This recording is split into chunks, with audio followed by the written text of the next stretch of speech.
We're starting this episode off a little different this week. We have our first sponsor. If you guys have been watching our Instagram account, you've probably seen it. There's a camera shop in Texas that I've worked with for quite a while now. It's called Precision Camera.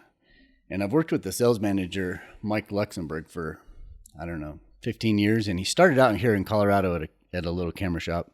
And they got an offer and went down there. And I just stayed with him. With today's internet and shipping and all that jazz, it's just super easy to stay with someone that knows what they're talking about and provides really good customer service, and that's what they do. Over the last couple of months, I've been talking to Mike. He's been listening to the podcast. He's like, hey, we want to sponsor your show. We think you guys talk to our audience, and I agree. One of the coolest things that Precision Camera offers, I run into all the time, is I'll have people ask me, hey, I need to get a camera for my son. I need to get a camera for my daughter. I want to buy a camera for my mom. Here's my budget, and this is my level of experience. And generally, I don't know, because most of the time it's a beginner photographer. And I really am not up on what's going on in the beginner camera lines. There's some really good stuff out there, but I just don't follow it. So I'm kind of at a loss. What Precision Camera offers is what's called a virtual showroom. What you can do is log into their website at precision-camera.com. So it's precision-camera.com. And right on the first page there, you'll see a link to the virtual showroom. You can go in there and schedule an appointment. And what you'll do is a video conference with a salesperson on the floor. And these people deal with all levels, all camera brands, all the time. And you're going to be able to tell them your level of experience or the person that you're buying for. And you'll be able to tell them your budget. And based off of that, you'll be able to narrow in on what is the best camera for what you have going on. Super cool. I'm going to send people to that from now on out because, like I say, I just don't have enough information on all the cameras that are out there. And you guys know there's just so many. One last thing. If you don't have time for a video chat, there is also a text chat option. If you have a quick question about a product, you can type in your question and somebody will get back to you very quickly. If you decide to do that and you decide to buy a camera, we got a good deal for you. With their sponsorship of the show, they've also given us a coupon code. If you go in, set up your account, create your purchase, get to the checkout screen, you'll get a little field on the checkout sheet that asks for a coupon code. And what you want to put in is wild and exposed. And what that gets you is $50 off of a $500 or more purchase. So type in wild and exposed and capitalize the W, the A, and the E. Wild and exposed. And that'll get you 50 off of 500. We're super excited to have Precision Camera as a sponsor. Now on with the show. Welcome to Wild and Exposed, your #1 adventure, nature, and outdoor photography podcast. Wild and Exposed is hosted by Mike Mauro, Ron Hayes, Jason Loftus, and Mark Raycroft. Thanks for tuning in. Welcome to another episode of Wild and Exposed, your wildlife photography and outdoor adventure podcast. This week, your hosts are Michael Mauro, Jason Loftus, and myself, Mark Raycroft. And our special guest is Michelle Valberg from Ottawa, Ontario, Canada.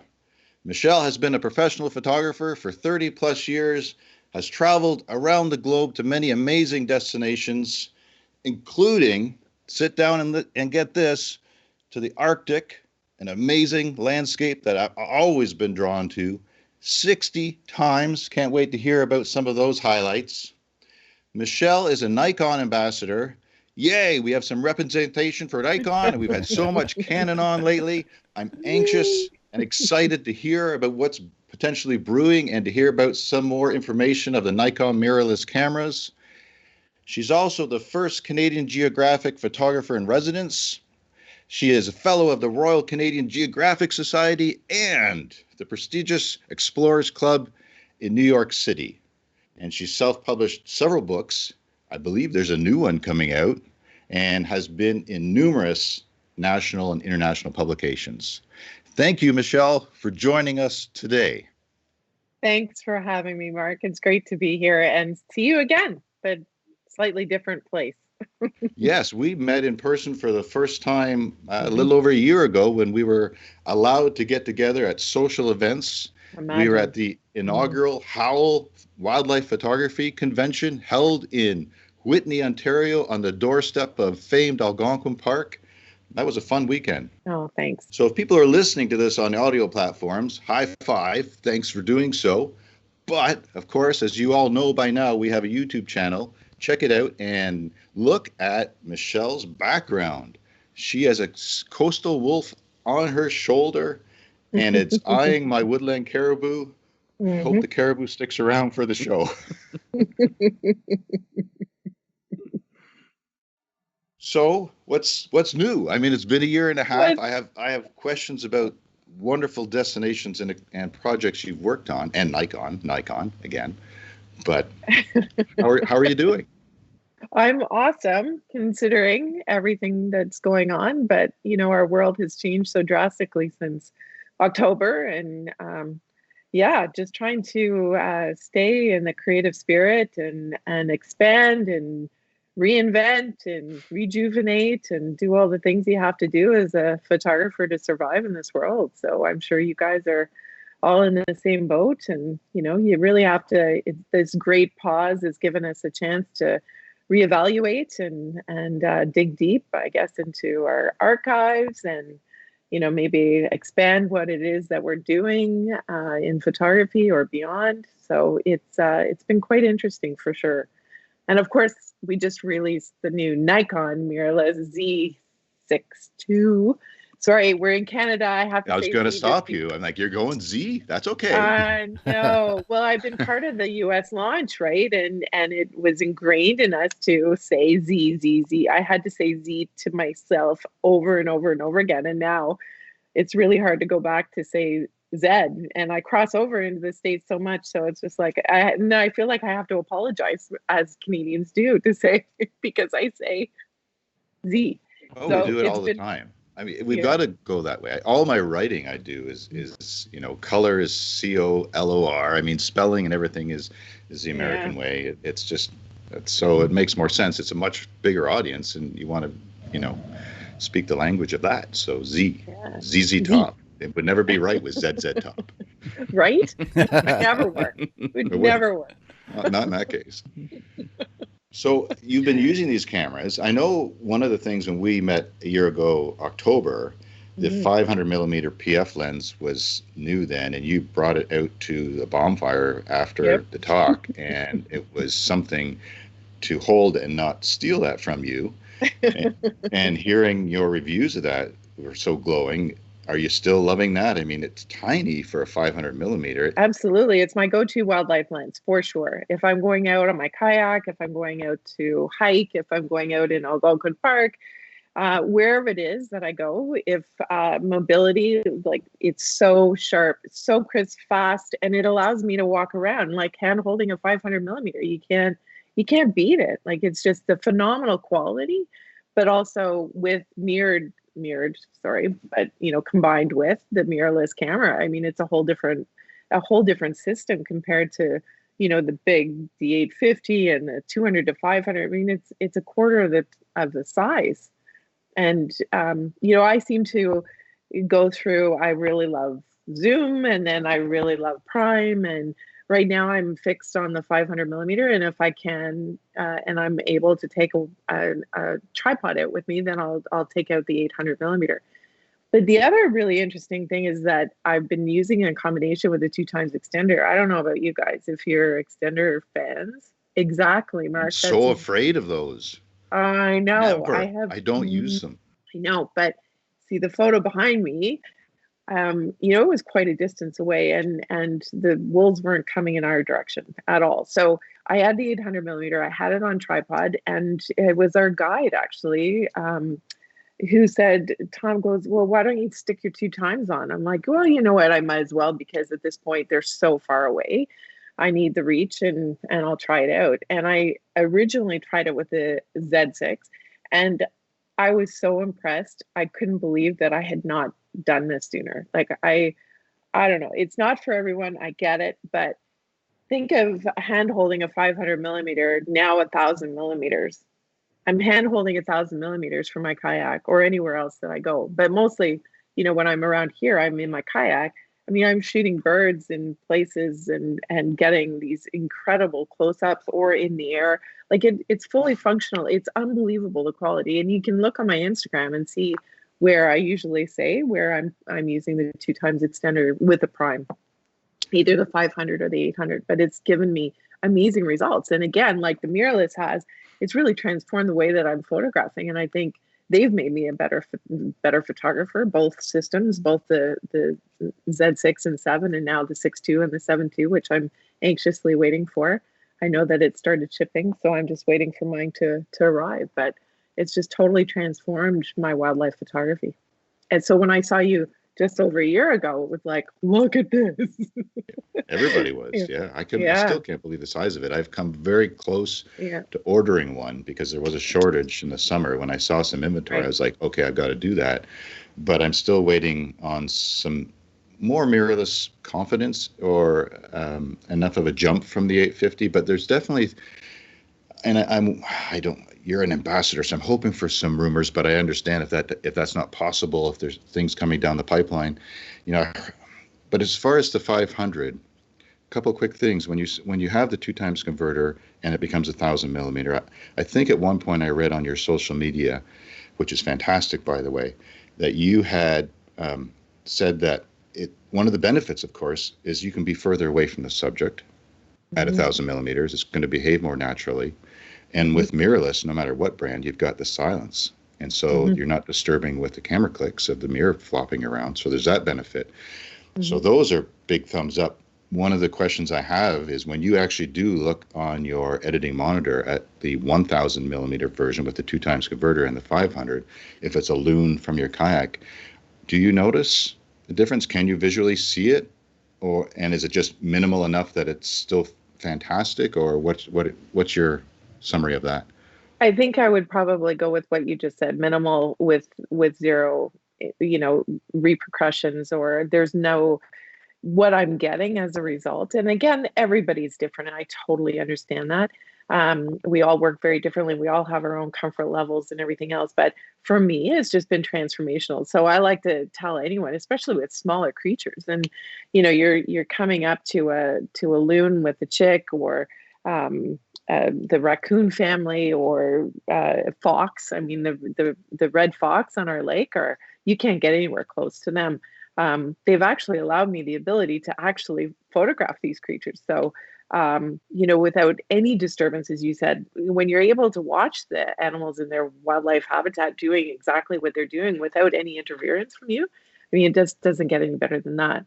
So the agility, the silence, and the quality that I'm getting is just it's like the D850 in the 7, really. It's like just transforming it with all the benefits of having the mirrorless system. Or the before you guys go too far, you've talked a lot about the size. Can you just give us a physical kind of is it way less? Yeah. Fits in your pocket. Fits in your big coat pocket. I had a beer in one hand, the bonfire's going, Michelle's talking to my wife. I'm like, okay, I can go now. I've got it. All right, keep her attention, Pilly. Anyway, that's going into dangerous territory.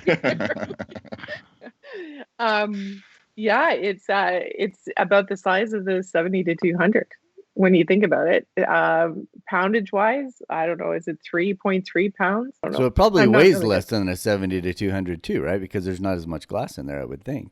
Yeah, it's probably comparable now to the new 70 to 2.8 for the S lens, or for the S series, or the Z series S lens. So yeah, it's really incredibly light. And if you haven't held it in your Nikon shooter and you're thinking about, just go, find yourself in a store or find someone who has it and hand hold it. If you can test drive it, you'll just be blown away by the results. It's not faint of pocketbook. It's an investment, but it's also a 500 millimeter, 5.6 that you can walk around. I've walked around all of Algonquin Park this past fall, just like it's nothing, and I'm watching photographers with their tripods and their 600 millimeter and their whatever size of the DSLR. And I just, I'm suffering from a bad back right now. I just don't have the desire to do that. And also I'm sacrificing what my potential shoot can be by carrying and lifting all that kind of stuff that I can easily get around with the new system. I just had a question. I don't know if you understand the technical aspect of that, but is it capable of doing that because the lack of the mirror? I mean, with the mirrorless system, I mean, I've heard a lot about, with multiple of the mirror systems, regardless of the manufacturer, that most of those, especially the primes, are able to take a 2x converter very well, and they perform very well. I'm just wondering if that has something to do with it. Well, the 500 millimeter is actually an f-mount lens, so it's actually compatible to the DSLR. Yeah. So I need to use an extender, right, with the 2x for anyone out there. Now with the new lenses, the 70 to 200, I have the 2x extender with it, and really I have noticed zero difference between using the 2x and not.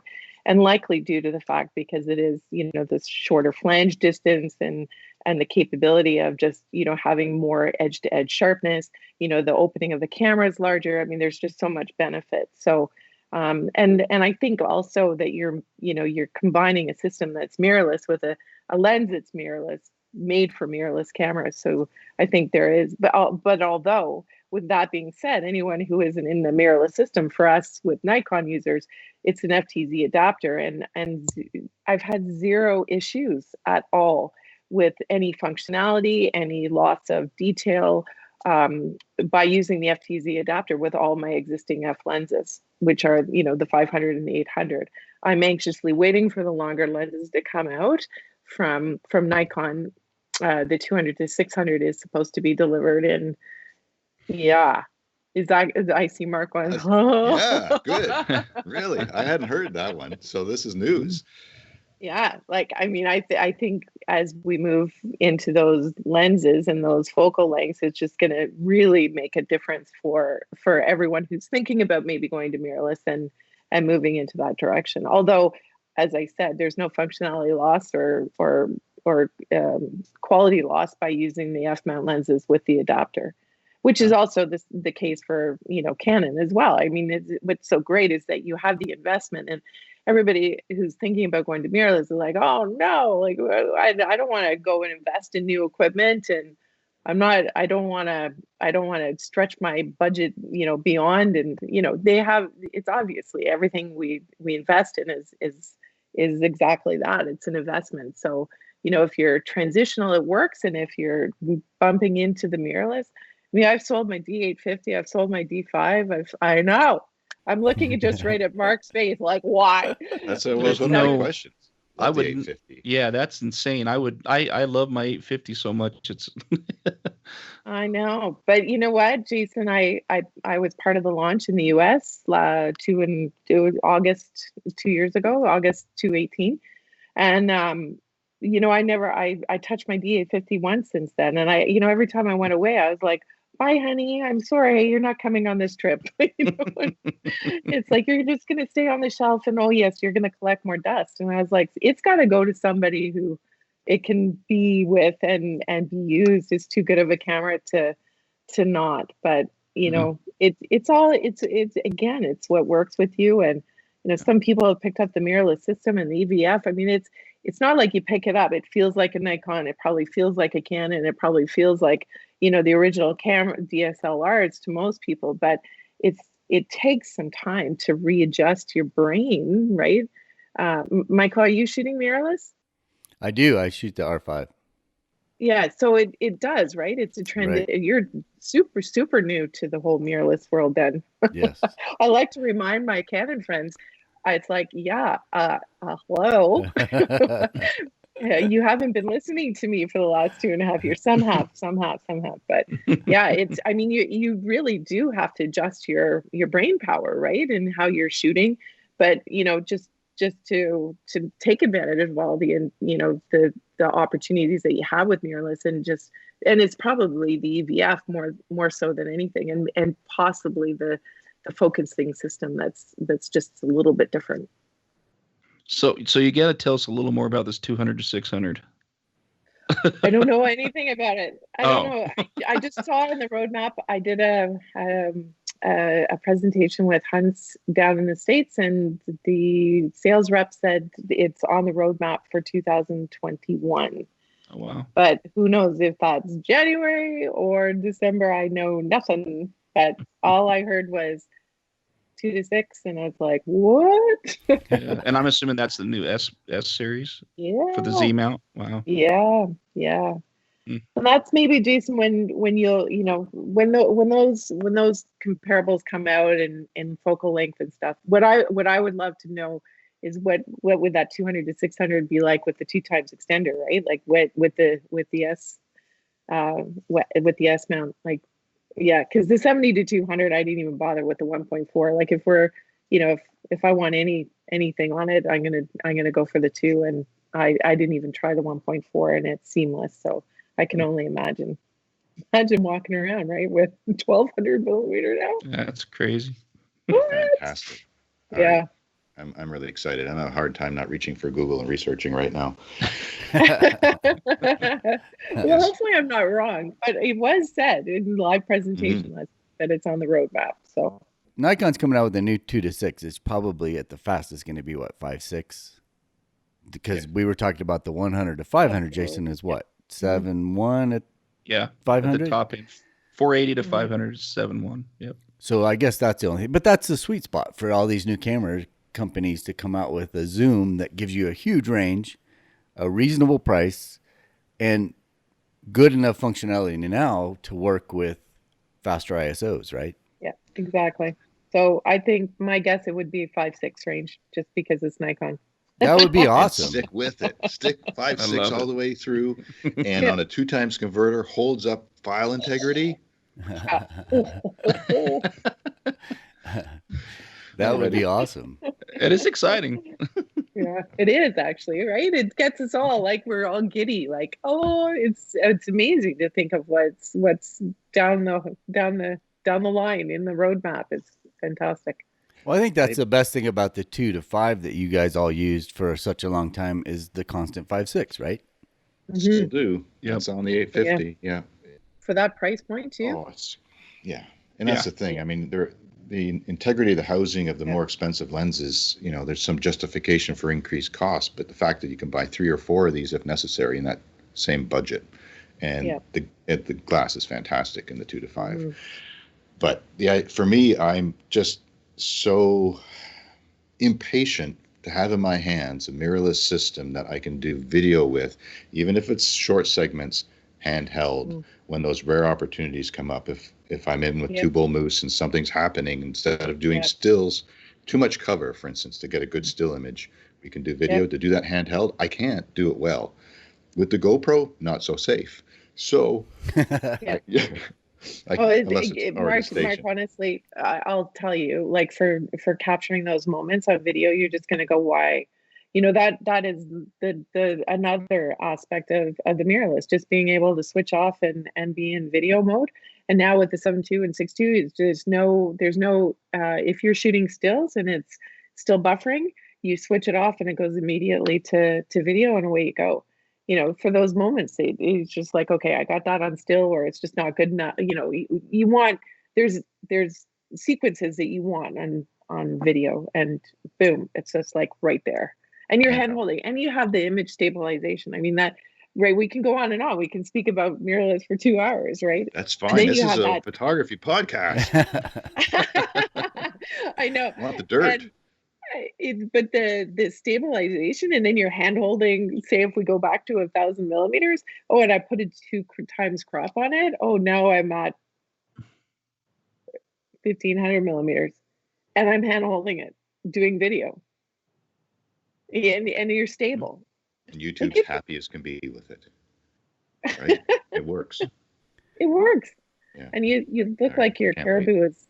You look like your caribou's whispering sweet nothings in your ear, like, go to the camera store. It whispers a lot. Well, Jason, you have it on the other. Jason, you have it on the other side. yeah. My elk's saying, order the Z7 II. And if you're not happy with it, well, I'm not going to tell you that I'll pay for it, but I would be surprised. That'd be a really good guarantee. I'd take you up on that one. No, no, that's why I'm not saying it. But I don't think you would be. I think you'd be pretty happy. Yeah. Z7 II has the same sensor as the 850? Yeah, Yeah. Okay. I like So that. it's full frame. full frame.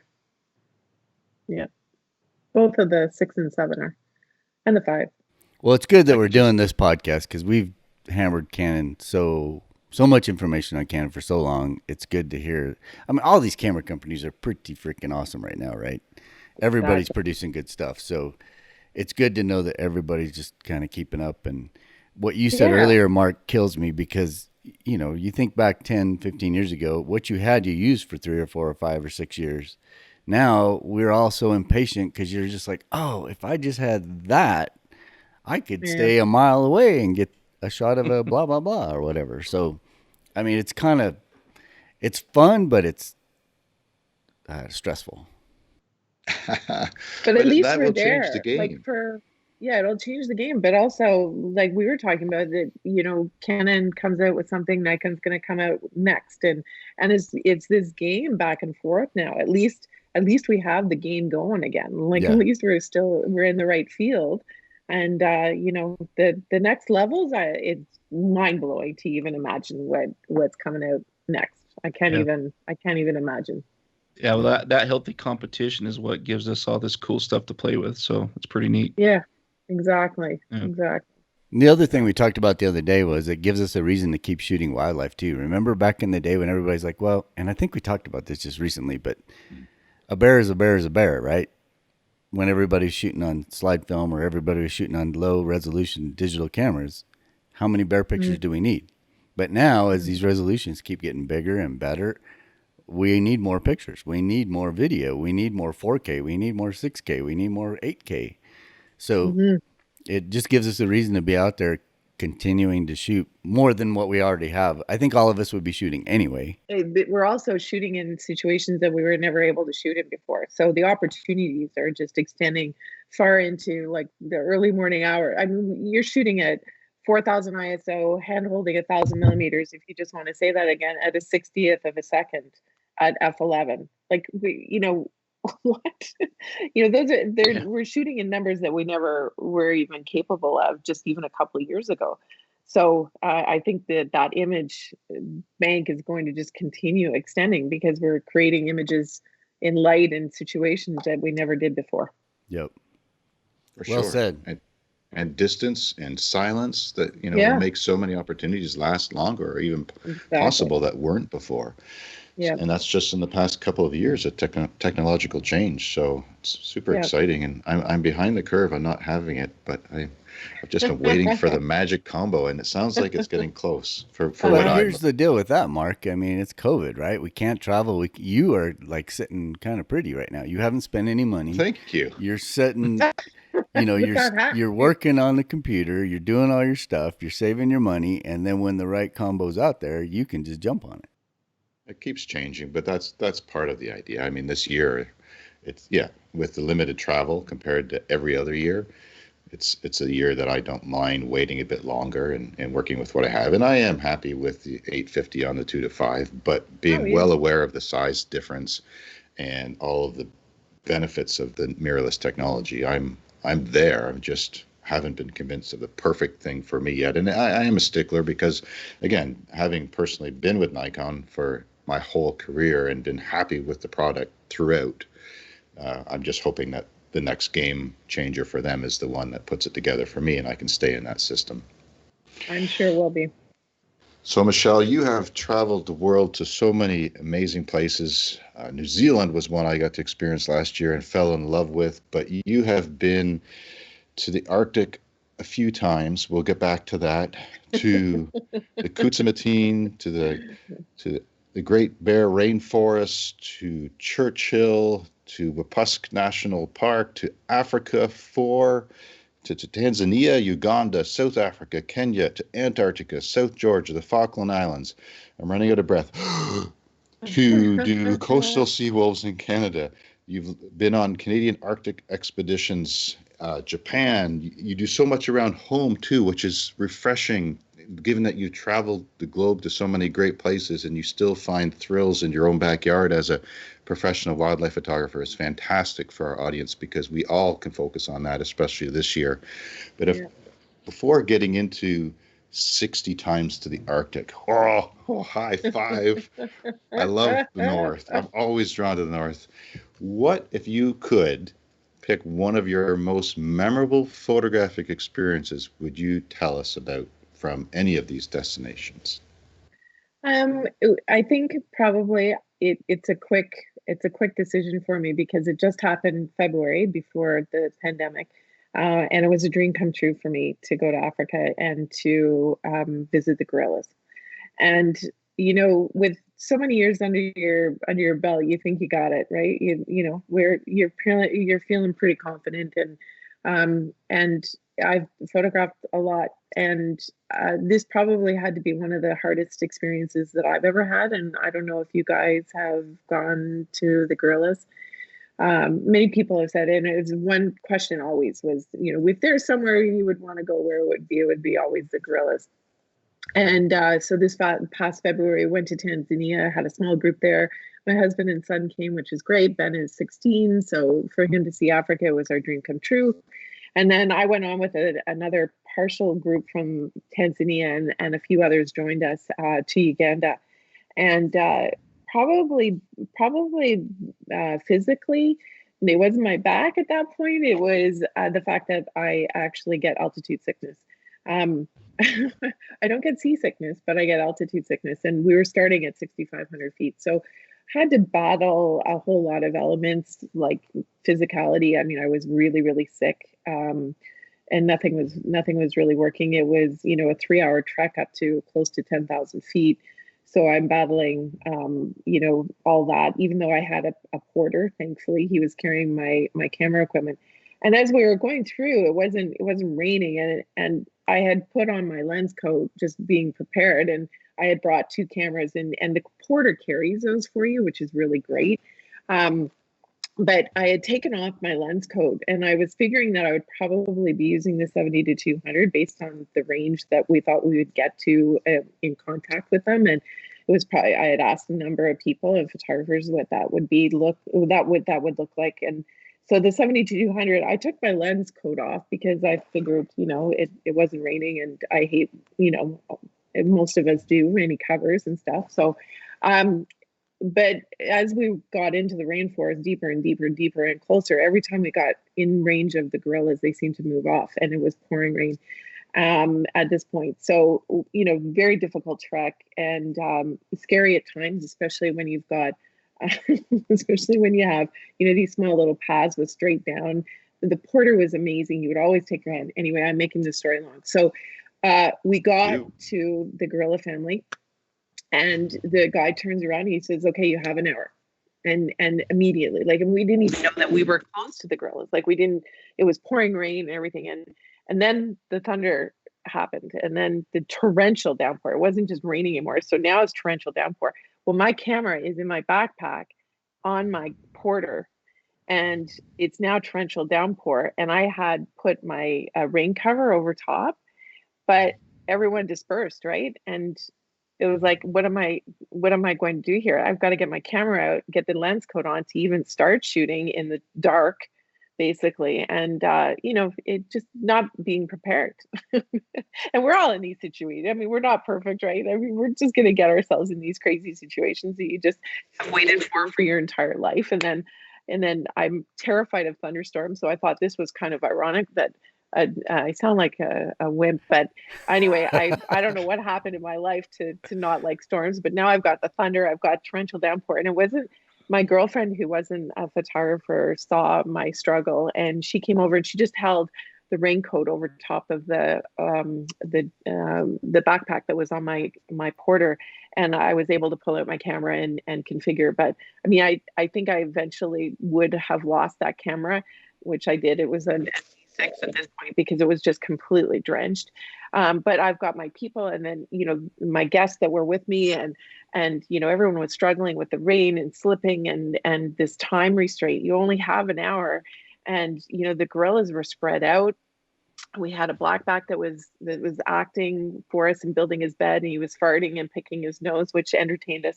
We had the silverback behind us that was just sitting there, not moving and staring at us with his arm like this, and they all looked like they were completely pissed off that it's raining, but of course it probably rains there all the time. Anyway, it was incredible. It was unbelievable. But of course, everybody was struggling with their ISOs, and they had on auto, some had on auto ISO. So when I said what's going on, and she said, "Oh, I'm at 20,000 ISO." I'm like, no. No.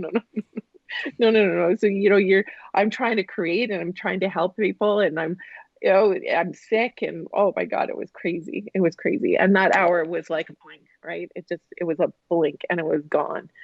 And yeah, anyway, it worked. I got a few amazing key images that I absolutely love. And at one point I dreamt the night before that the gorilla, the silverback, was going to come over and put his arm around me, and I wasn't going to be able to take a photo. So imagine, right? Your dream come true. You go there, the silverback, he comes over, but I was elated that he was actually touching me, and I was sitting there with the silverback.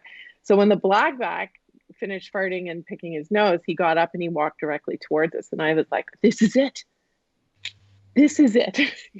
He's going to come over and he's going to touch me. I know it." And he came over.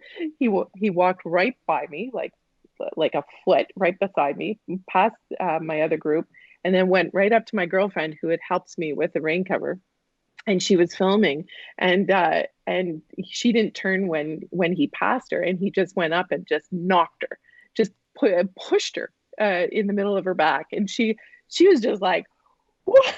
So I was so happy that it happened to her because of all the help that she gave me, which I was very, very thankful for. But she started crying, but she was crying because she wasn't hurt. She was crying because she was touched by a gorilla, right? And then all the porters are looking at her thinking that she was hurt, and nobody knew what to do. Meanwhile, the blackback's gone, right? So that was a long story to your question. No, but anyway, we want a long story when it comes to that, and immerse us in it. Haven't experienced that. Yeah, such intelligent beings, to be in their presence, in their world.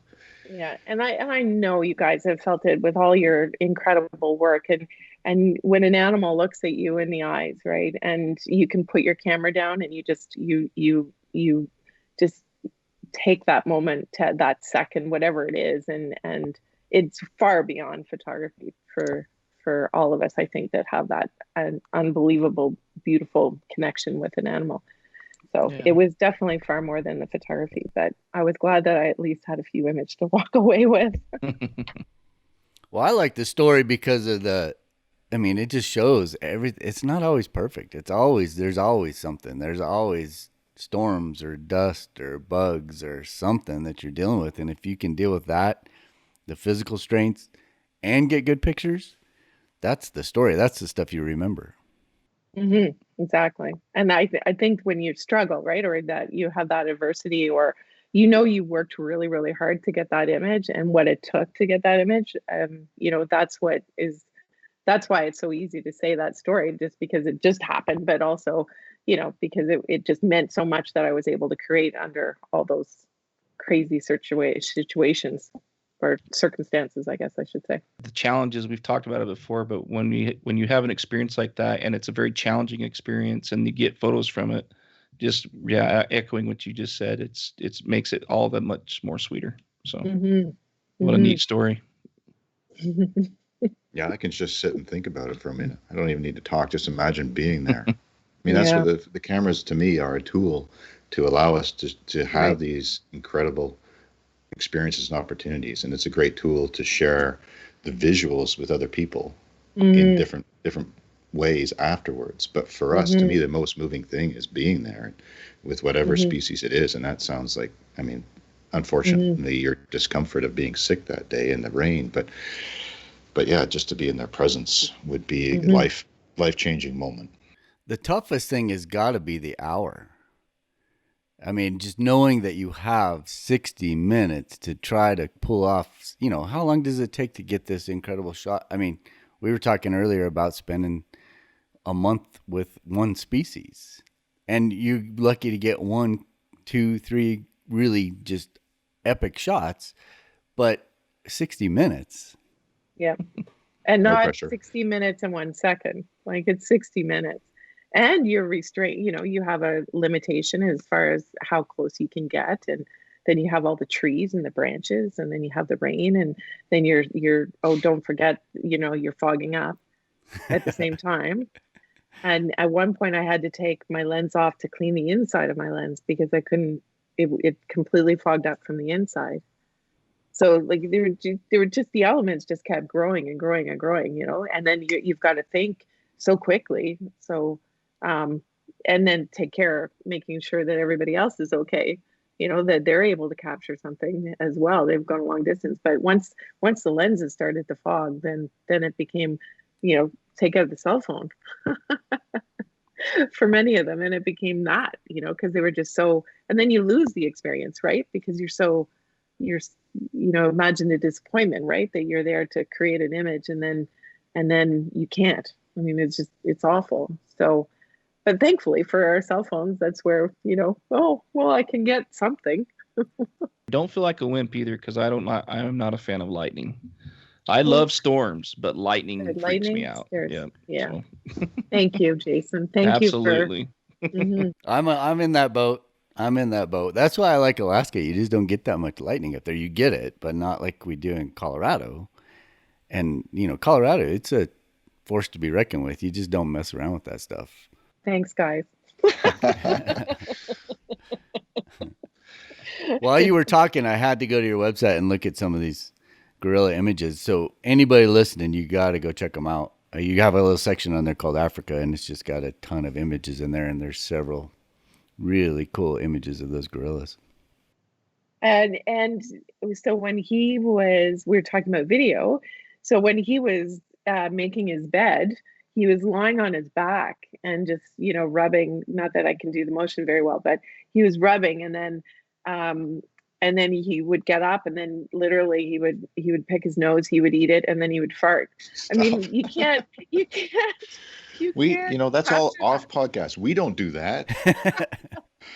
That's right. Anyone joining in, I'm talking about the gorilla. So did you video that? Because that to me would be viral. That to me right there would be like, you could make a lot of money on YouTube with that clip. You couldn't hear the fart under the rain, though. That's the problem. Yeah. But yeah, no, I did get a little video clip of it. And that's when it's really awesome to be able to, switch off and just have those moments. Or Mark, what you were talking about the bucks fighting, like for me, that would be, oh my God, there was a video that I saw on your site and the two, and just hearing the sound of the antlers hitting each other. And I mean, that power and that glory, it was just, to see that live, it would be amazing. So video, bringing that to your viewers is wow, right? Wow. It is wow. And it's just more stuff for us to play with. Exactly. Right. And then you need the time to edit not only your photos, but your videos. Podcast part 2. Yeah. So I'm great. You took, greatly appreciate that you took us to Africa. Would not have been what I expected, but very different flavor and moving. I mean, again, they're such close relatives to us biologically. So to appreciate them and spend more time to understand them is, I think, really important, and protect them. One question that comes to my mind is, I wonder if they're affected by COVID. Yeah, so I've been talking to my guide there, and of course there's such 99.4 or 9, tremendous amount. Obviously, we are them, and so they started implementing the mask wearing after we were there. There were only a couple of weeks that they were able to be open to the public after our visit in February, but they are. My guide said they are reproducing really well, and what he's seen in Burundi anyway is very healthy gorilla populations, and they're doing okay. So that's my update through my guide. But good. Right on. Can I ask for another story, perhaps about Arctic? Just because that's, I mean, I would jump at the opportunity to experience gorillas, but the Arctic, I'm as far north as I can get at every opportunity, and you've been there 60 times and featured it in so many ways. What would a highlight story be from one of your expeditions to the Arctic be? Probably swimming with narwhal. Swimming with them. Yeah. Okay. You got true Canadian I know. blood in you there. Yeah. All Right, right. right. Well, I was not intending on swimming with narwhal. We were on the flow edge, so it's in the high Arctic where the ice ends and it's spring breakup, and the ice starts to break off. And as the ice starts to break off, you have this plethora of microcosms that animals come to feed on, like polar bears and bowhead and narwhal and beluga and seals, walrus, birds galore. So it's magical. It's a magical place, obviously.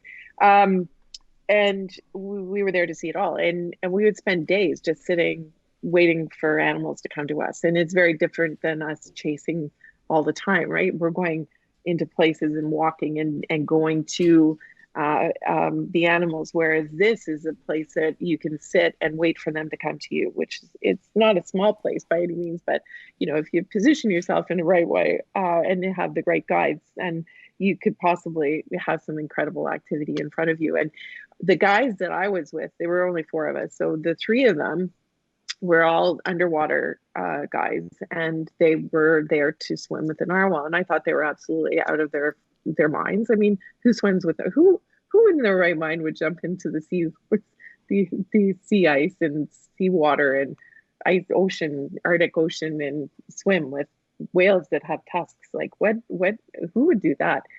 And so they were getting in. I was photographing them, and then the leader of our group said, "Oh, we have an extra dry suit. Would you like to try it?" I went, "Sure," and like it was out of my mouth before I could say no. And I certainly wasn't going to go back. So next thing you know, you've got your full on everything. I've never been in a dry suit before either, and so I had my full on long underwear and fleece and everything, and they suit me up and put my flippers on and snorkel and snorkel and hat. And next thing you know, I was in the water, and my friend Todd was in there already. And I said, "Just stay in there. I'm a pretty good swimmer, but just stay in there just to make sure that I'm really okay when when I get in, that I don't freak out too much." And I jumped into the water. And guys, like I'm telling you, it was like life altering. I just said, I don't even care if I see a narwhal. I'm in the Arctic Ocean. Oh my God, this is crazy. So my hands were wet gloves and my head was wet gloves. So it was pretty tough. So Todd got out. So I had my guides, I had my fellow photographers. They're all watching me. And then, a pod would come over and then swim in a different direction. And I don't know, 52 minutes later, I was really starting to get cold now. It was starting to seep in, and I was like, I'm with the guys, and I'm going to stay in here as long as it takes. I don't care. I'm gonna see a narwhal. I don't care if I photograph it. I'm just gonna see a narwhal. And so my guide went Michelle Narwhal, and I looked. He was coming in my direction. I put my head underwater, and he came right underneath me. He turned upside down and he stopped. It was like I'll never, ever, ever forget it. So I was able to snap off a quick photo, but he stared at me, and it felt like, seconds longer than probably the 1 second that it happened. And then he went off, and then I turned back and 6 more glided right underneath me. It was amazing. At that point then I was pretty cold, and I said, okay, I've got to get out. And, they had to help me out of the water because I was so cold. But yeah, I got 2 shots, and that's it wasn't about the photography though. It was just, Mark, you said it earlier, it's the opportunity. Photography is the medium for us to get to these amazing places and in these incredible spots in the world that so few people ever get a chance to see, and to be able to take it beyond photography and just really take in what it was that I was doing, like going right out of my comfort zone, completely out of the box. I'm something I would have never imagined myself doing. Even though I'm a good swimmer, I still, I don't do underwater photography that much. I've done some. I've swam with humpbacks, and, I've done some crazy stuff in warmer waters. But, just taking that next level of yourself. And I think I grew tremendously as a person in that moment, and as a photographer, and it just made me want to go back and back and back and back and continue. And I did have a chance to swim once. I didn't do it, and then I haven't been able to do it again. But if I do have a chance and I'm on the flow edge again, I will definitely try it for sure. But just being a little bit more prepared. maybe, rather than just saying yes and not knowing really what I was doing. But, those are the times that you just gotta, don't give it much thought, just do it. And wow, yeah, it was crazy. Did you have a underwater housing with you? Yeah.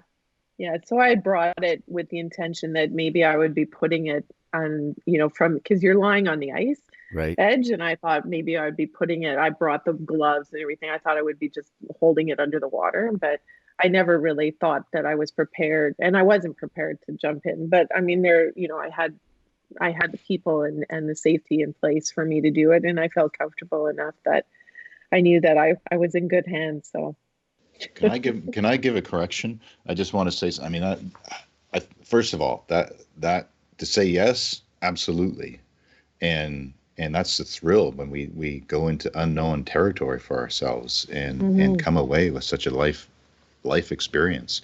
I jumped out there and said that you got the Canadian blood in you that way. I just want to say I know all kinds of people across the north in this world who've got, that kind of gumption, including my lovely American friends who would jump in and do that. I just spat out of my mouth because it was the Canadian Arctic. All right, stand corrected.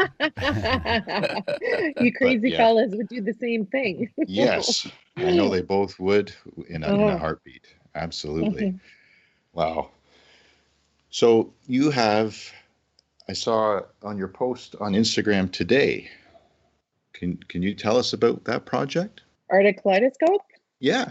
Well, I did a book. I had a solo exhibition at the Canadian Museum of Nature in 2013, and then I produced 2011, and then I produced my book. And that's the reason I got to the museum, was because I was working for the book, and so I was collecting my images, and I was able to have kind of like a pre-launch with the exhibition, and then I launched the book in 2013. So it's hard to believe that it's been 7 years since I've done that, but and that has been my last book project. And so far I don't really have another one, as you kind of alluded to earlier. Well, that's it. So you do so much, and I'm feeling really silly here. I need to see that book. I haven't seen it yet. I've seen so much of your work. So yeah, okay. I'll send you. No, I'll come pick one up. I mean, I was in Ottawa yesterday. Oh, were you? Not that you're always in Ottawa, but in that area in Algonquin last week. We'll cross paths. Yeah. So keep one around. Okay, we'll meet in Algonquin Park. That's more fun. Go find some moose in the snow. In the snow. Moose. Yes. You guys can come too. Oh no, he can't. No. Sorry. Thanks for rubbing that in. One of these days. We've had conversations about that between owls that come to southern Ontario in the wintertime, between various opportunities in Algonquin. Some of my great friends on this podcast will at some point join on those adventures too. It's just where to go, right? And obviously this year there's so many incredible restrictions. As far as the Arctic, if we can stay there just a little bit longer, I have a question: is how does somebody have the good fortune? Obviously it's talent and your ambition, and I mean there's so many positive attributes to who Michelle Valberg is from everything I've read and experienced, but to go to the Arctic 60 times, what kind of expeditions how does it happen so frequently? Yeah, that's a really good question. And a lot of my introduction to the Arctic was just by chance. And I was working on a book on Canada and deciding that I needed to go to the Arctic. I needed to photograph the polar bears and making a phone call.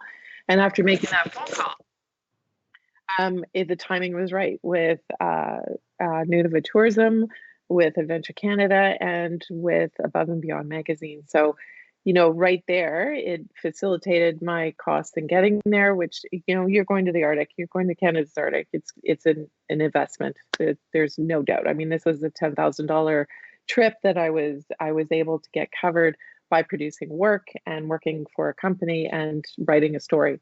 So as we all know, as photographers, I mean, if you can do all of the above, then it's going to be great. And if you can't write, then find somebody who's going to help you write for you.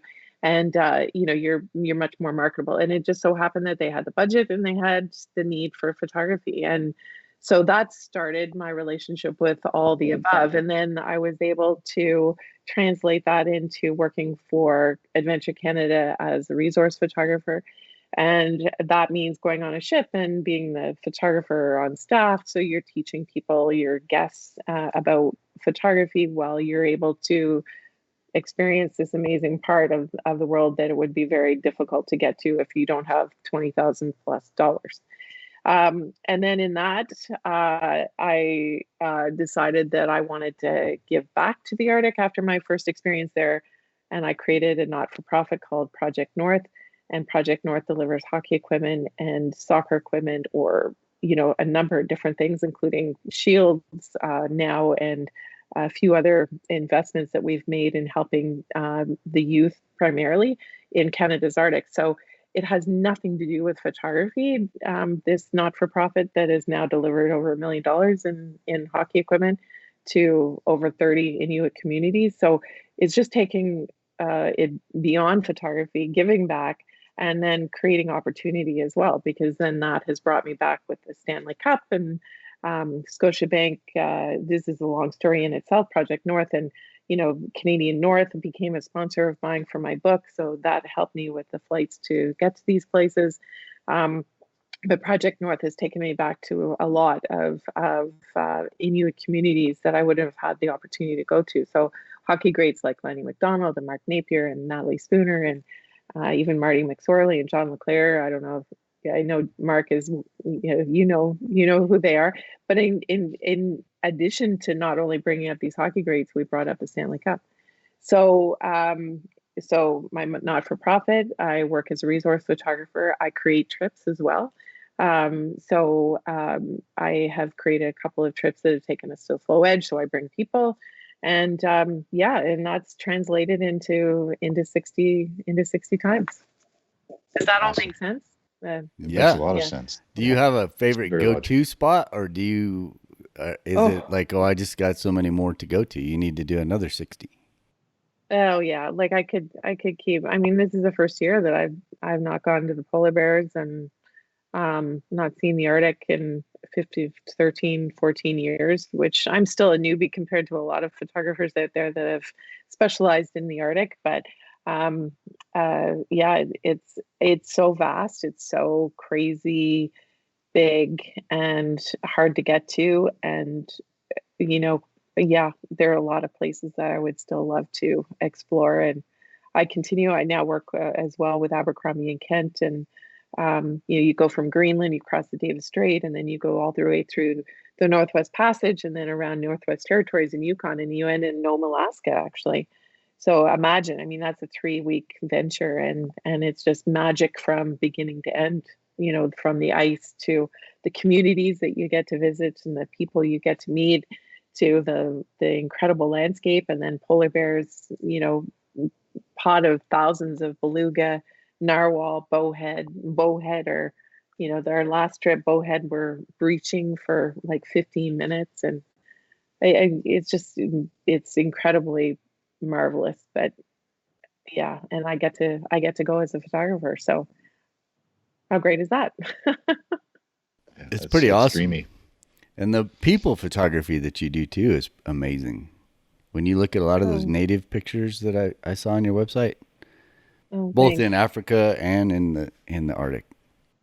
Well, and I started with people. I still photograph people. I've had to go back into the studio way more than I have been in the last couple of years, just to sustain a living at photography, and kind of just shift a little bit. And that gives me the greatest joy too, because I've learned so much about being a portrait photographer. I did weddings, I did events, I've done it all in order to make a living at photography. So, all of those elements have been those dots that have gotten me to where I am today. And people are much like wildlife, and wildlife are a lot like people, with light and expression and interaction and all that other stuff. So, excited to be back in the studio and photographing with people and creating and trying to be new there too. I've got these new constant lights. They're Stella Pro. I became an ambassador for them. So those are super cool. If you're looking at constant light, that's what's lighting me up now. They're just fantastic, because I'm not a flash person kind of like I wasn't a 2x extender person. But there's, and with mirrorless and going higher ISO capabilities, I'll take advantage as much as I can of natural light, but sometimes it's just not enough. So, playing around and learning a new system, smaller, again, lightweight, and that's what it's all about, right? Being versatile and lightweight. I can even take them out in the field with me because they're just so small. So back to the people, right? And back to the studio and loving that just as much. So.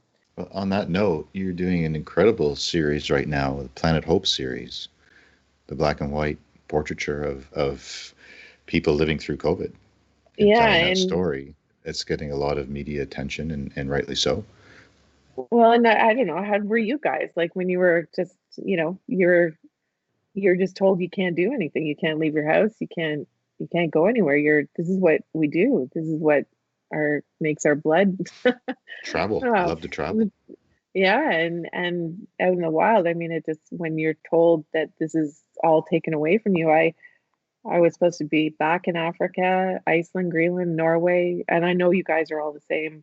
Northwest Passage, Japan, Greek Isles, Antarctica, South Georgia. I mean, that's all gone, right? And for me, if I think about it too long, I get I get really sad. Okay. So it's like, okay, I'm not there. We can't change anything. We have to be responsible, and we have to make this, world a better place. So we'll do our thing and stay creative around. And there's so many people that are doing extraordinary things during this pandemic that are keeping us safe. And it was like, okay, well, I can do that.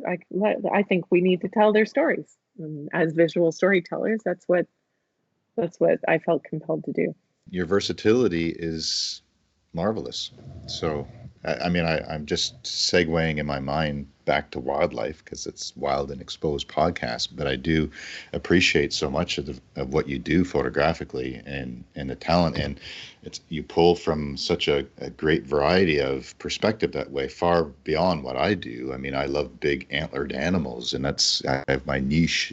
I mean, it's my passion. I love the North and all those things, but I've never dove into some of the things that you cover. So I admire your versatility. If we do segue back into wildlife, something cool is going back home, given that we go from what everybody's having to experience this year in COVID and having things taken away as far as what we look forward to for travel and experience for wildlife, nature trips. It can be discovered around home from big to small wonders, and you do that so well. And maybe a pro tip or two that you could throw out for people who do photograph from kayaks or would like to, what's your go-to setup and how do you manage it so well? What would you give advice if somebody was joining you on the water for the first time with their equipment in the kayak? Make sure that you've been in a kayak before. My dad would always tell me when I was young, when you fall in, just keep your mouth shut. Yeah. In the water. Yeah, exactly. Yeah. So a lot of people question me going into the kayak with my equipment, and I have a fishing kayak. So I don't know if you guys kayak with your gear or not. So I have a big honkin' fishing kayak that really, it's a sit above. I could stand in it if I wanted to. Obviously, I don't.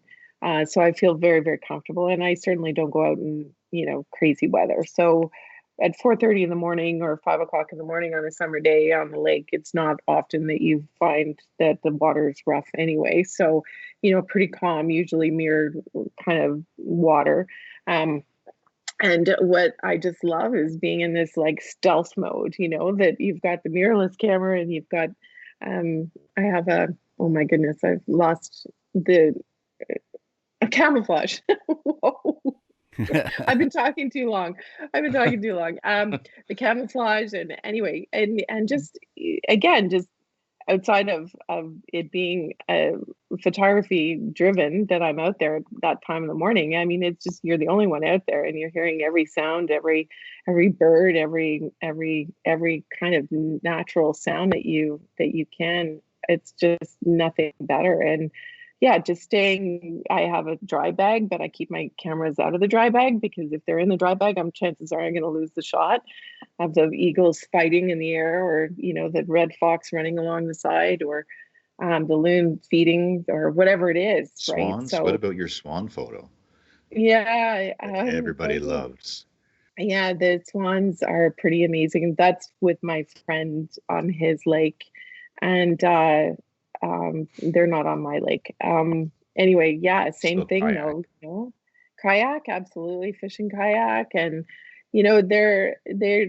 It's almost like you create a relationship with these animals. That if you're seeing them consistently, and it's the same pair of loons, or obviously the same family of swans, and you're out there, their comfort level, even the raccoons. And I swear I have a blue heron that flies over me and says, "Look, here I am." And then he lands and he allows me to paddle alongside him, that you're just quiet and you're inobtrusive, and with a longer lens, a longer reach, you're able to stay at a reasonable distance and still create. And yeah, your comfort level has to be there for sure, in the water and on the water.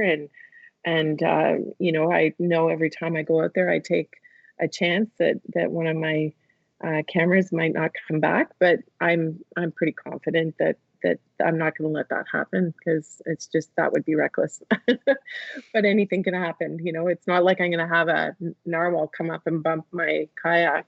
A little more risk to the equipment that day. Well, and the style of kayak you use is very stable too. Totally stable. Yeah.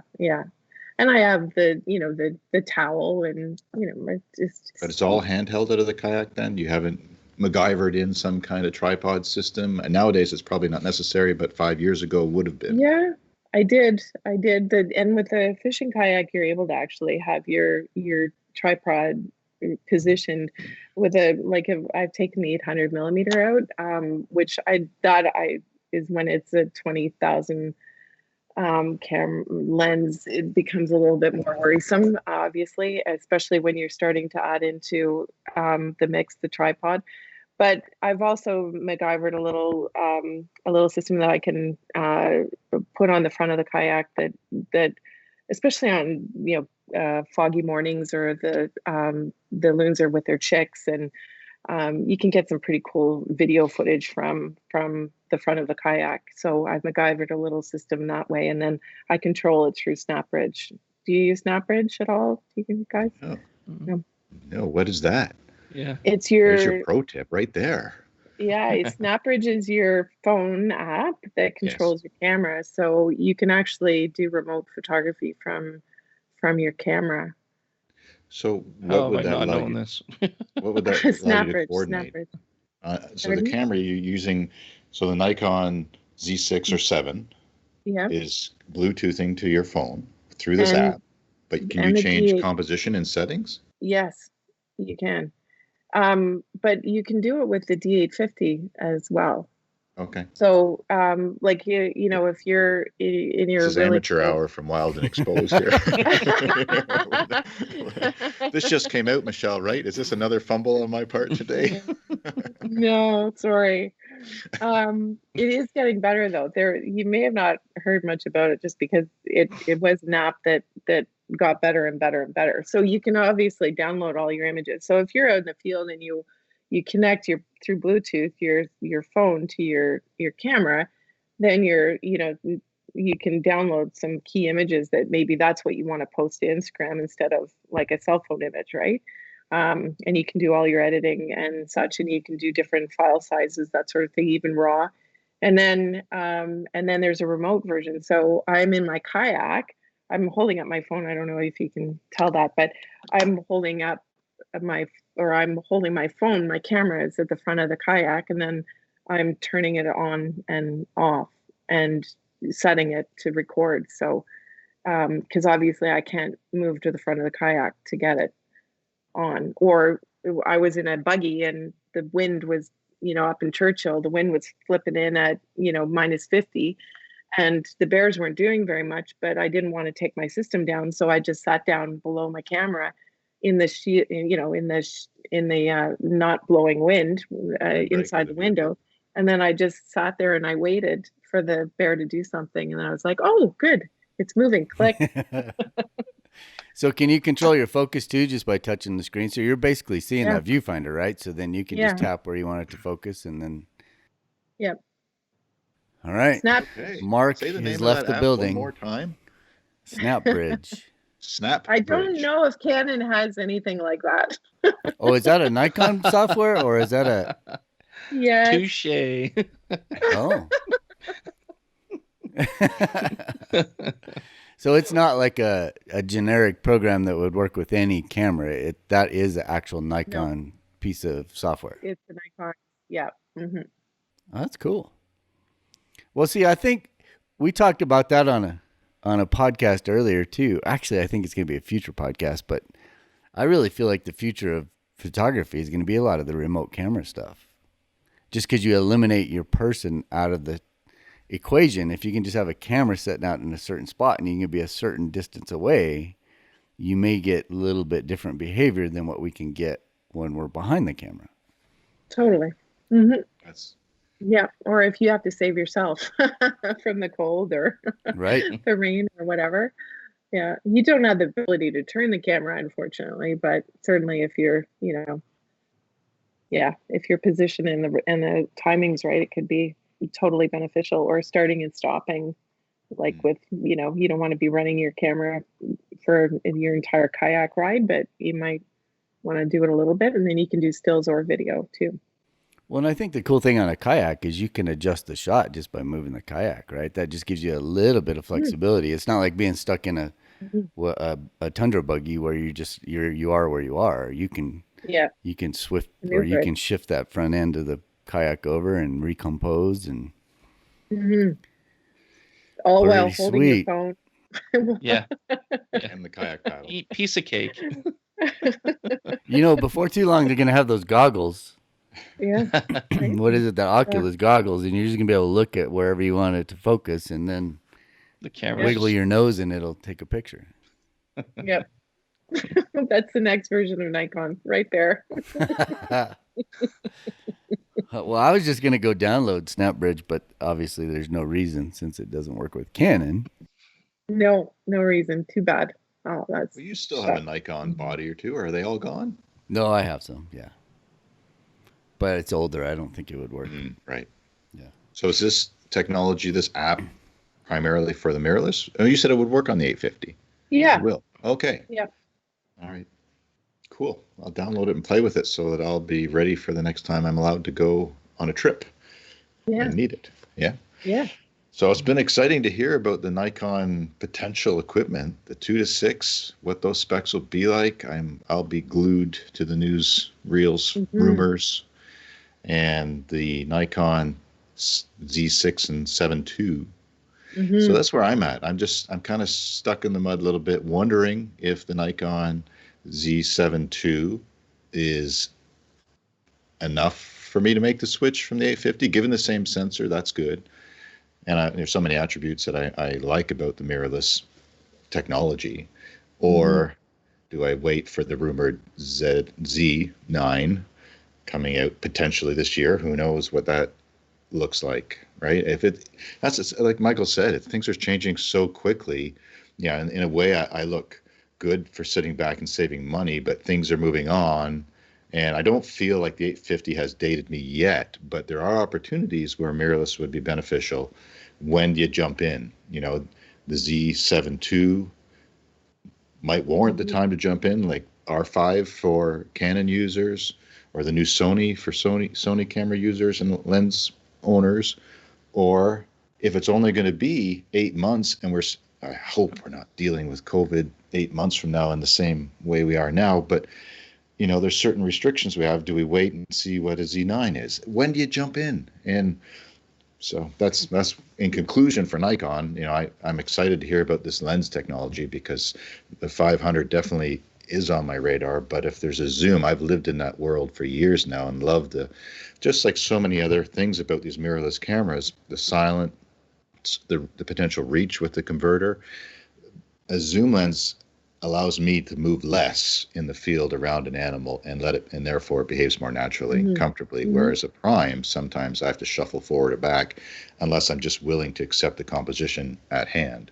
So zoom facilitates that. So I'm super keen to hear about the glass quality and the aperture of the potential 2-6. Yeah, and the last thing about the mirrorless with the EVF, I'm imagining you transforming and going into the mirrorless system, and Michael, you'd probably be able to say this, that you're on the viewfinder way more than you are with the DSLR, just because you're seeing and being able to review, and you're seeing your exposure live. So there's that benefit as well to the EVF, that I find that I'm on the camera a lot longer on the viewfinder, and that gives you, again, more opportunities. So yeah, it's just, I think it's when you're ready, and you know what you're willing to wait for. And there's some people, you know, that if it depends if you're going to have two cameras or one camera, you know, and if you have two bodies, maybe the 6.2 is now the time to get in, and then you wait for the next level of the Z that's going to come out.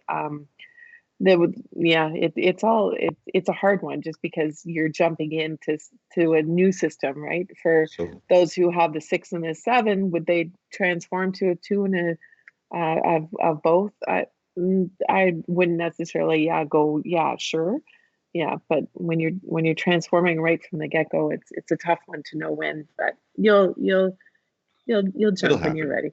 It'll happen for sure. And I'm happy to meet you in Algonquin Park and let you play with my 7.2. Just bring a card and away you go. So, well, I'll have my running shoes on for that one. and this, I mean, I really hope your back is feeling better soon, but hey, I'm gone. No. I'm not that kind of guy, but absolutely. You know, you were very, I just would never do it. I think it for a joke, just for a joke.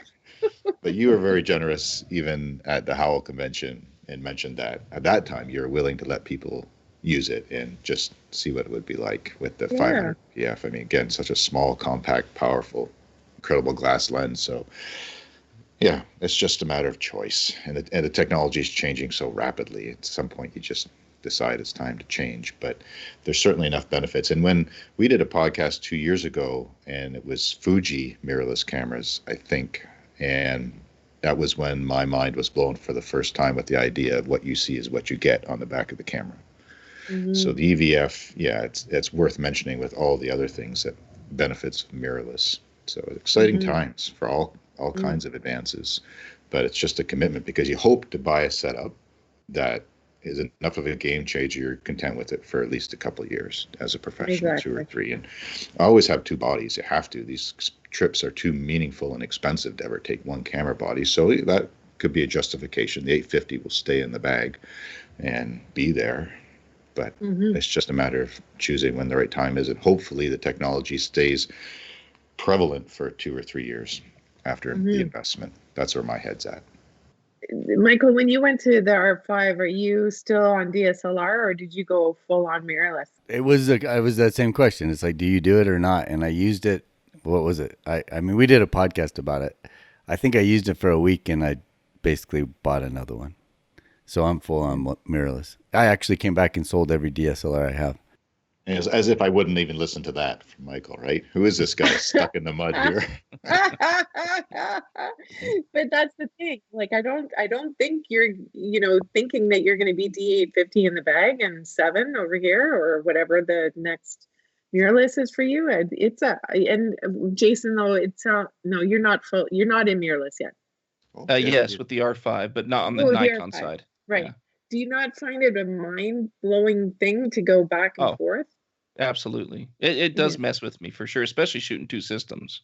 That's amazing that you can shoot in 2 different systems and DSLR and mirrorless. That's quite cool. I'm not going to say I'm proficient with the Canon stuff yet, because it slows me down a little. I have to really think about things when I'm, in the field. My Nikon, it's like memory. I don't even think. I just start flipping buttons, and it's all just second nature. But the Canon, I have to really think about it. But that's why I want the Nikon. You've got me intrigued. The things you've been sharing with us and telling us. I'm gonna go give that Z7 II a hard look. So That would be You know, an interesting. I haven't heard too much reference between the two as well, so it would be interesting what you would think from the image quality and clarity and dynamic range and everything else from the two systems as well. It'd be yeah, quite interesting. yeah, yeah. I could share briefly, just real quick. I mean, I don't have a ton of experience with the R5 yet, but the little bit I've done, it's a very good system. I mean, I've been very happy with it for a handheld option, like I mentioned. But if I'm being honest, I'm still the Nikon 850 setup I have definitely produces more, and it's probably just what I'm used to too. But it definitely produces better, uh, better colors, richer colors. You know, there's just things about it that just are I mean, the sharpness is pretty equal. Those kind of things are pretty, equal. But overall, I just love my Nikon. Every chance I get to shoot my Nikon setup, that's what I'm doing. So that tells you something, right? But Mm-hmm. Oh, Michael, you're outweighed on this one. I know. This is a rare podcast of the last 4 months. It's been Canon heavy for a lot of reasons. So Right. this is refreshing and relevant to have some thought that way. And for me, especially having shot Nikon all these years, I mean, I will go with the best system that creates the most flexibility and best imagery, both for stills and film, no matter what. But I think this year's helped me procrastinate, just because of, if we were traveling a lot more, it would have been something I would have jumped on faster, I think. So I'm hopeful Nikon will. Well, yeah, that's I will do the same thing as far as researching these, and I'll follow your social media feeds, Michelle, and hopefully talk to you in person as you get these cameras in hand, to hear your feedback, because of your wealth of experience with them, as well as with so much from Mirrorless from day one, to hear what you think of the version 2s versus 1. Mm-hmm. Absolutely. And then when we can, you guys come up and we'll all go to Algonquin Park together, and that would be fun. and we'll all be silent with our cameras. That's the other thing. It's like, shut up. Now, Michael, don't you find? Well, Jason too. Like, no, when you Michael. go from- Michael, absolutely. I mean, he does a lot more video than the rest of us, so he's always, fighting that. But Yeah. Well, the one thing that I do miss about the sound is if you're shooting and you're focused over here, but you're shooting with somebody else, and you hear a shutter, that kind of clues you into, oh, maybe I'm missing something behind me, but I'm so focused in on what's going on over here. So at least you take a look to see if that's something you want to do. But now, there's nothing that tips you off that, oh, hey, there might be a bear doing backflips over here behind me. Yeah. You need your friend behind you going, Hey. Mike. Yep. Over here. Over here. Code. Yeah. The one thing I will say about Nikon is the glass has been like stellar forever, right? I mean, you can go back 50 years and a piece of Nikon glass was awesome. Yeah. So, and that's why they've stuck around for so long in such good quality. I mean, because ultimately that's what's going to get our images, right? Can I ask one more question? Sorry. Of course. I don't want to drag this out. I know, but I'm just so intrigued, and it's been such a great conversation. But if you go back on your Instagram, Michelle, one of the first photos you have is of you in a kayak, shooting from a kayak. And I know you've been shooting for years, 30 years. Is that right? Is that what you told? You don't look old enough to be shooting for 30 years, but anyways. By a long shot. That was good.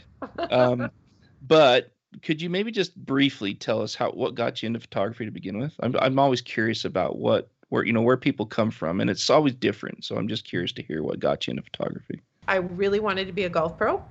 Wow. And I was heading in that direction. And my parents were birders, and nature was really always instilled in our lives and how important it was. And I was going to Lake Placid, and my dad gave me his camera, and he was an ophthalmologist, which is interesting because he was an eye doctor. But he always used Nikon to do copy work. So his camera was always in the basement on a copy machine. And he said, just take my camera and take some photos. And, it was just one of those, I took a stream and the leaves, and it was fall, and I was trying to figure out what I wanted to do with schooling. And I came back and I said, okay, I want to be a photographer. And he said, that's great. So what else do you want to be? You're not really thinking you're going to make a living at photography, are you? I'm like, yeah. And he's like, sure. Anyway, so my love affair began, and my mom was in the arts, and so they knew that I was possessed at that point, and there was no turning me back. But I ended up going to Ottawa U in the fine art program, and then Algonquin for the technical program, and then I started my business while I was in university. So and then I actually started my career in video production. So when I started my business, I knew that there was so much competition out there and with really good photographers. And I'm this young punk girl who, it was a male dominated industry back then. And so I had a lot to prove. And I decided that I would start with the video to make a name in my business, because that was kind of where nobody was in the middle ground. It was either really, really bad or really, really expensive. So I came in the analog world, the beta and VHS and super VHS and super 8mm. And for all those people who are old enough to know even what those mean. So I got my name out there by doing video, and I was all self-taught with that because, well, there was no one to teach me how to do video. So I just worked my butt off, and I did everything. And then I started to introduce photography back. And anyone who wants to do photography as a living, we have to live and breathe it constantly. It has to be a part of you, and you have to believe in yourself, be confident, put yourself out there. And I spent a lot of time giving back, and it's part of who I am. It's part of what I enjoy doing. But there's so many ways to get your name out there. And one great one is to help organizations that need visuals and need help and get connected to your community. And you got to start building all those dots, right, that are going to lead you to the direction of what, and I guess what you want to do with your career. So that's what I've done. That's how I've lived. I haven't been lucky enough to just be given a camera and I become this famous photographer. I've certainly had to work really, really, really hard. And there have been times that I've wanted to give up. There's no doubt.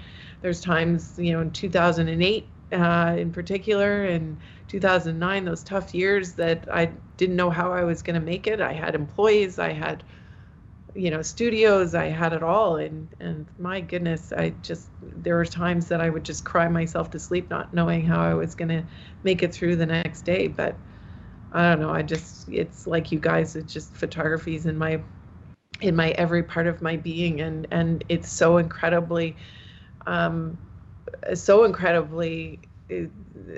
competitive that, we're all trying to find our way and our craft, defining our craft and who we are and who we specialize photographing, whether it's animals or people or architecture or whatever. And so anyone who wants to be a wildlife photographer out there, you have to start in your backyard, Mark, like you're talking about, in photographing those little critters and those fast moving creatures, and just photograph anything and everything that you can to get consistently. Don't you guys consistently learn every time that you're out there? Absolutely. It's a non-stop learning exercise. Yeah. And through frustration and glory, and with all the ups and the downs. I mean, we're completely obsessive people. It's a lifelong project that it keeps. But there's challenges all the time. There are hard days. There are disappointments. There's for all kinds of reasons. So, but then there's the rewards. I can't put some of the wildlife experiences and friendships to words that this is facilitated. So you're 100% on with so much of that. I just texted everybody yesterday. I think, didn't I text you guys yesterday that I learned something new every day? It's just crazy. I just cannot get to the point where it's like, oh yeah, I got that. No, I don't. I got to figure it out. And the minute you think you got figured out, somebody is going to be 50,000 steps ahead of you doing something else that you should have been doing because you think you've got it figured out, right? I mean, it's really the same anywhere, but in the arts field and with so much competition, you've got to constantly be looking at all these new technology ideas and such. But as well, you have to remember that just because you have good technology isn't going to make you a good photographer either, right?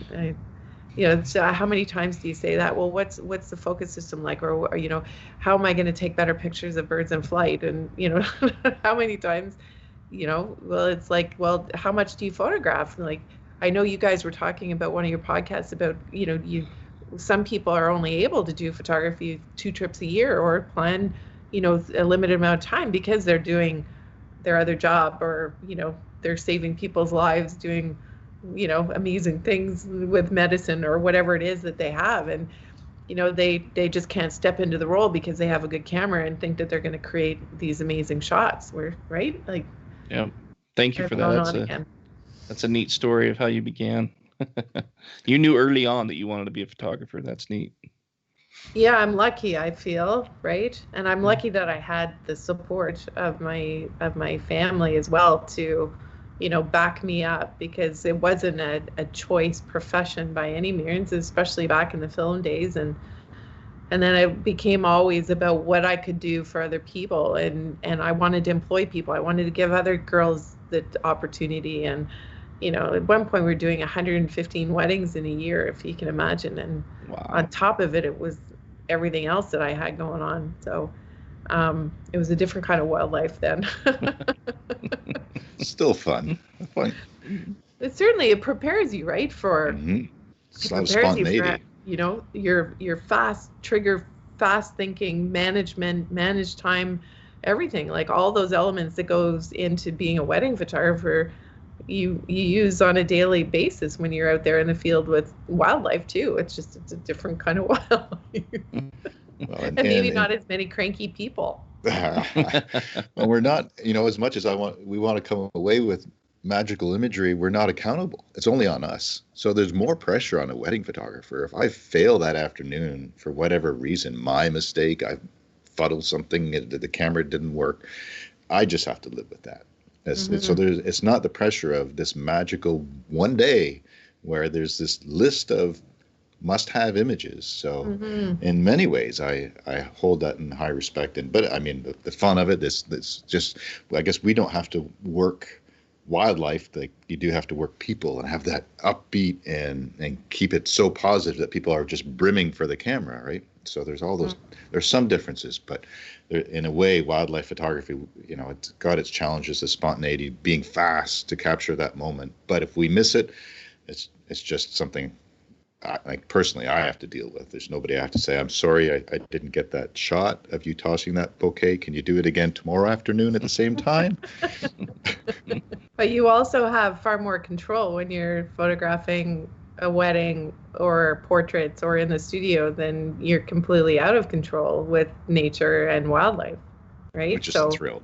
You go, and what I find really fascinating is going into studio after being in the wild, because I go from being completely out of control to being completely in control, and from my lighting, makeup, posing, everything. So it's kind of fun to have those two elements and appreciate both of them in different ways.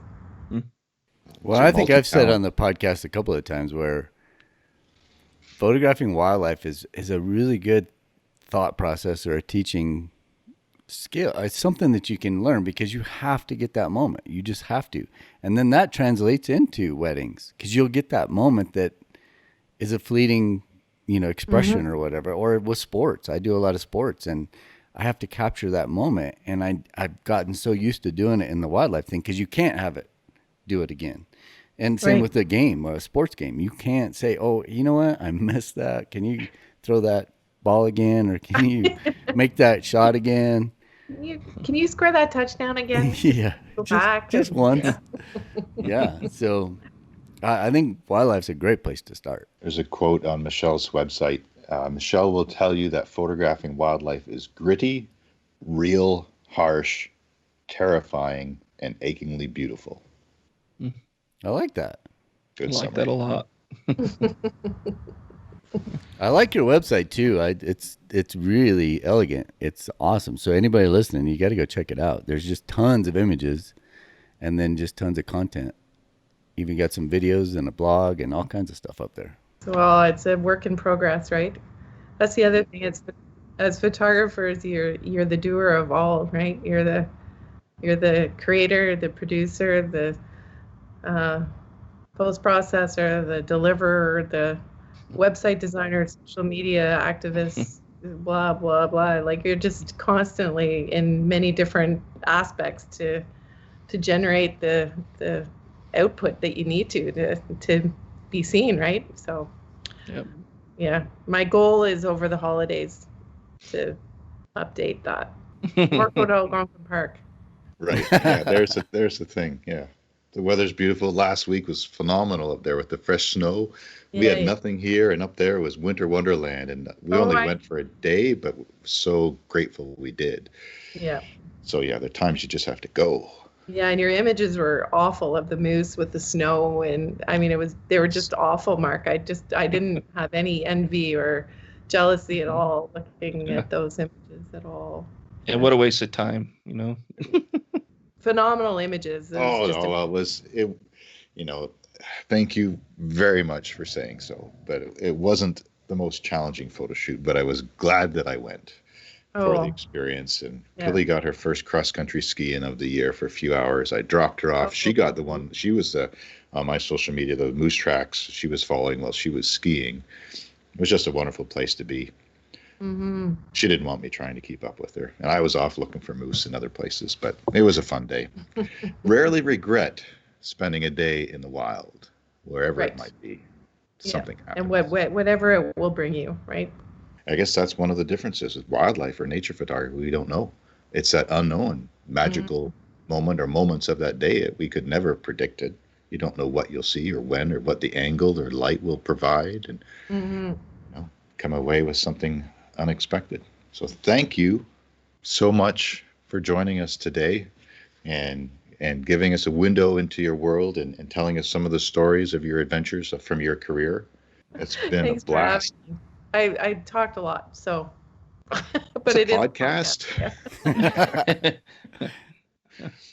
The whole point is hearing these wonderful stories, and I learned early on at the Howell convention that you are a fantastic storyteller, and the places you've been and are only purely inspiring. So thank you.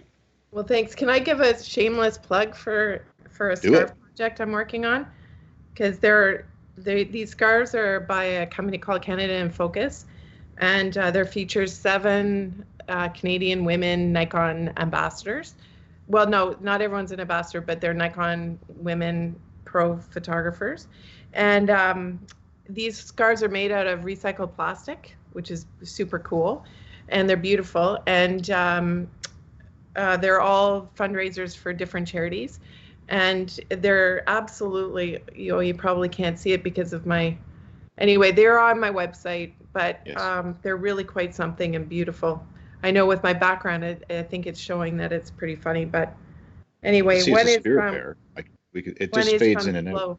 One is from the Flow Edge, where I did go snorkel with the narwhal. Well, you can't see it. Well, the website. You can't see it. You go to the website. Yeah.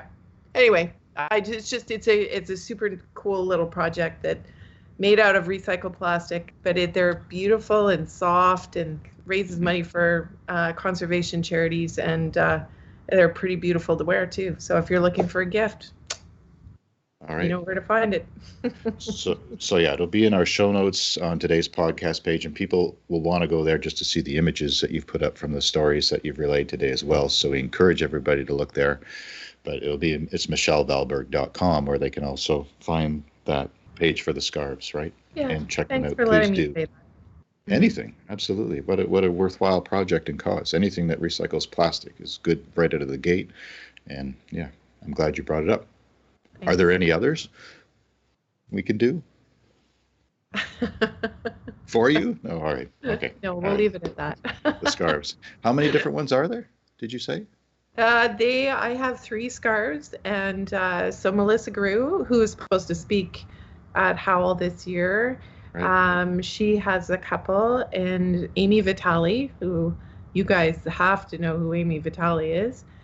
She has a beautiful African scarf, and Christy Odom, who's also a nature photography and Nikon ambassador, and Deanne Fitzmaurice, who is a Pulitzer Prize photographer from the US as well. She's a Nikon ambassador. So Deanne Fitzmaurice, and she started Think Tank Photo with her husband. So I'm sure you guys have all used their products at some point. And the founder, Claire Hodgetts, has a scarf as well. So, and Victoria Hack. Sorry, I have to say Victoria, of course, from BC and Canadian. So there's 7 of us, and I think there's 18 scarves, something like that. Okay. Yeah. Go to wildandexposed.com to today's show notes. Look at Michelle's wonderful imagery, and these links will be there as well to support her scarf project that she'd worked on. Thank you for tuning into today's podcast. You can find more of our work on Instagram, Facebook, at wildandexposed.com. Our audio podcasts come out every Tuesday, and the video versions go up on YouTube on Friday. Please give us a positive review, thumbs up, 5-star rating. Those allow us to do what we'd love to do and to bring you this podcast on a weekly basis. Feel free to reach out with any comments or questions. We appreciate those. We feature many on future podcasts. We have one coming up that features listener questions. Tune in for that. Until next time, you've been listening to Wild and Exposed Podcast. Thanks for tuning in.